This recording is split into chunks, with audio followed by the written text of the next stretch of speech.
Bonjour, soyez les bienvenus dans cette nouvelle info cash. Si vous détenez un ou plusieurs contrats d'assurance vie ou si vous êtes bénéficiaire d'un contrat souscrit par un parent, un conjoint ou un concubin, alors écoutez bien ce qui suit, c'est très important. Juste avant, je vous rappelle que vous pouvez poser une question ou laisser un commentaire sur la page dédiée à cette vidéo sur YouTube, n'hésitez pas. Alors l'assurance vie, vous avez peut-être souscrit un ou plusieurs contrats comme beaucoup de Français et à l'époque où vous l'avez fait, vous avez eu certainement raison.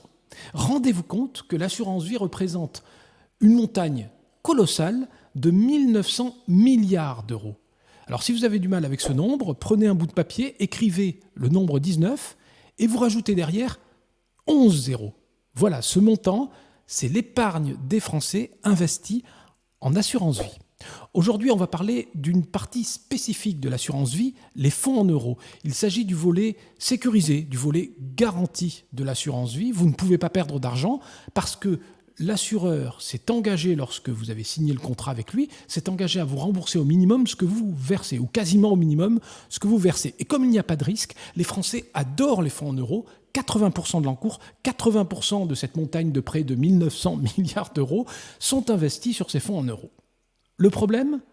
Bien écoutez, un dessin valant mieux qu'un long discours, le problème, le voici. Cette courbe montre les performances annuelles du fonds en euros de l'AFER. L'AFER, c'est l'Association française d'épargne et de retraite, depuis sa création en 1977 jusqu'à aujourd'hui. Alors je prends cet exemple parce qu'il s'agit d'un des plus vieux fonds en euros commercialisés en France et c'est aussi l'un des plus performants. En tout cas, il est systématiquement au-dessus de la moyenne. Qu'est-ce qu'on voit ?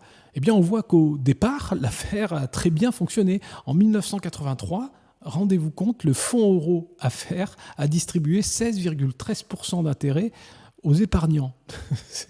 C'est colossal, 16,13% sur une seule année pour les assurés affaires. Ensuite, les choses se sont gâtées. Alors, ce n'est pas propre à ce fonds en euros. On pourrait mettre la courbe de tous les fonds en euros, on aurait exactement le même phénomène. 1984, début de la chute et chute incessante jusqu'à aujourd'hui. L'année dernière, en 2021, l'affaire a distribué 1,70% à ses assurés. 1,70% d'intérêt avant cotisations sociales qui sont obligatoires et systématiques dans le cadre de l'assurance vie et avant impôt éventuel parce que non, l'assurance vie n'est pas systématiquement défiscalisée. Quand on sait que le livret A va être rémunéré à plus de 2% à partir du 1er août, 2% net de cotisations sociales, net d'impôts, et qu'en plus sur un livret, c'est beaucoup plus facile de mettre et de retirer son épargne. Quand on sait que l'inflation va terminer l'année en moyenne à 5%, 1,70, ça va être probablement moins bon cette année. 1,70, c'est franchement mauvais et ça pose vraiment question pour cette montagne de près de 1900 milliards d'euros. Alors vous pourriez vous dire que l'orage va finir par passer, qu'on va bientôt toucher le fond et donc rebondir, qu'après la pluie vient le beau temps, bref, qu'il suffirait de faire le dos rond pour que tout cela reparte à la hausse. Après tout, les fonds en euros peuvent retrouver la lumière telle qu'ils l'ont connue à la fin des années 70.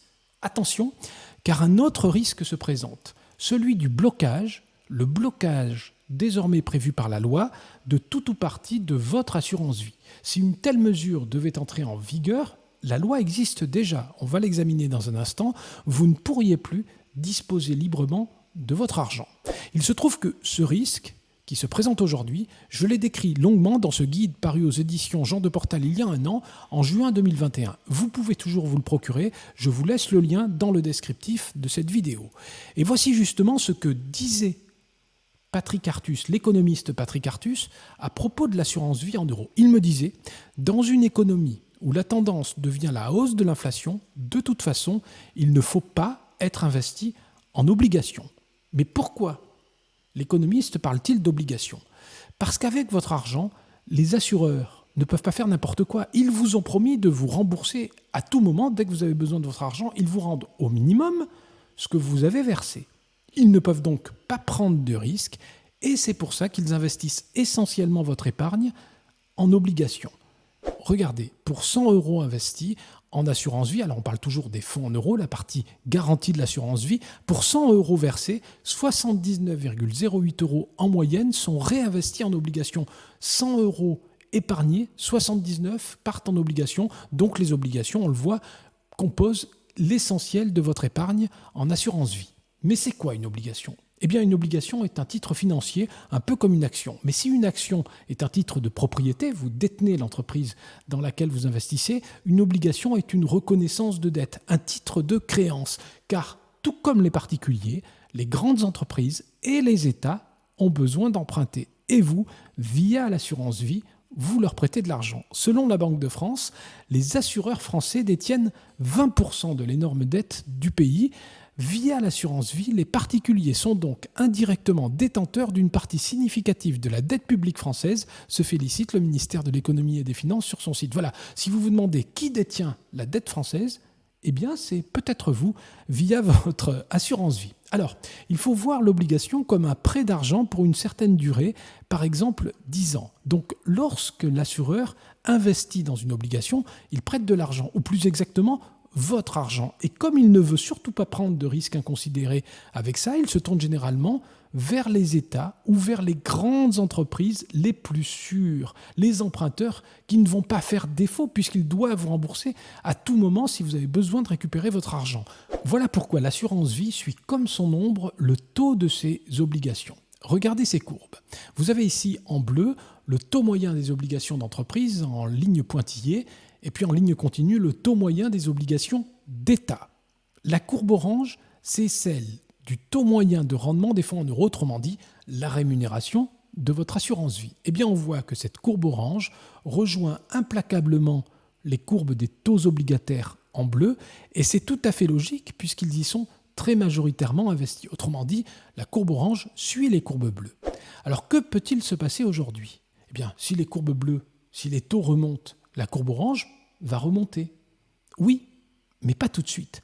Parce que c'est le problème de l'assurance vie. Il y a une force d'inertie très longue du fait de la durée de vie d'une obligation. Par exemple, on a dit 10 ans. Eh bien, il faut que les assureurs se débarrassent de toutes les obligations achetées à taux d'intérêt très bas au cours de cette dernière décennie pour en acheter de nouvelles à taux d'intérêt plus élevés. Alors, ils ont de la réserve. Ils peuvent, grâce à ça, préserver un taux de rémunération acceptable, mais ce taux de rémunération est aujourd'hui plus faible que celui du taux du livret A, d'un simple livret A.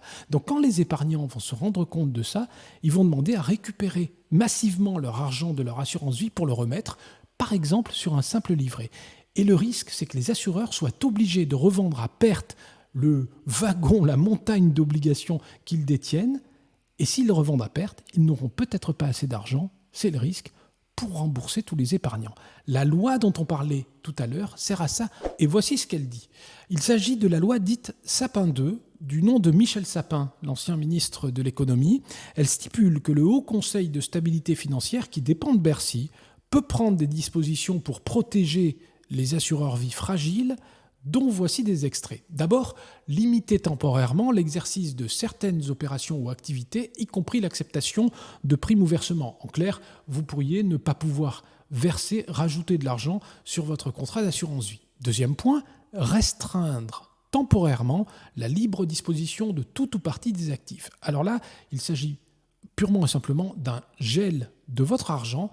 Vous pourriez ne plus pouvoir racheter votre contrat, autrement dit, récupérer votre épargne. Le Haut Conseil de stabilité financière décide des mesures prévues pour une période maximale de 3 mois. C'est relativement court. Le problème, c'est la suite. 3 mois qui peut être renouvelé. Voilà ce que dit la loi Sapin que vous retrouvez dans le détail dans ce guide que je vous présentais tout à l'heure. Alors, on vous dira peut-être que c'est une loi épouvantail, qu'elle est juste là pour faire peur et qu'elle n'entrera jamais en vigueur. Sauf que, compte tenu de la configuration actuelle de la remontée des taux, le danger n'a jamais été aussi grand. En tout cas, il se rapproche. Et c'est ce dont je voulais vous parler aujourd'hui pour vous prévenir, parce qu'un épargnant averti en vaut non pas 2, mais au moins 1000. Voilà, vous savez tout sur les dangers qui rôdent autour de l'assurance vie, et notamment de l'assurance vie soi-disant garantie, sécurisée. Ce n'est pas un risque de perte, on en reparlera, ce n'est pas un risque de perte, il s'agit là d'un risque de blocage, simplement de blocage. Maintenant que vous êtes avertis comme 1000 épargnants, je vous souhaite une bonne fin de journée et je vous dis à très bientôt pour une prochaine InfoCash.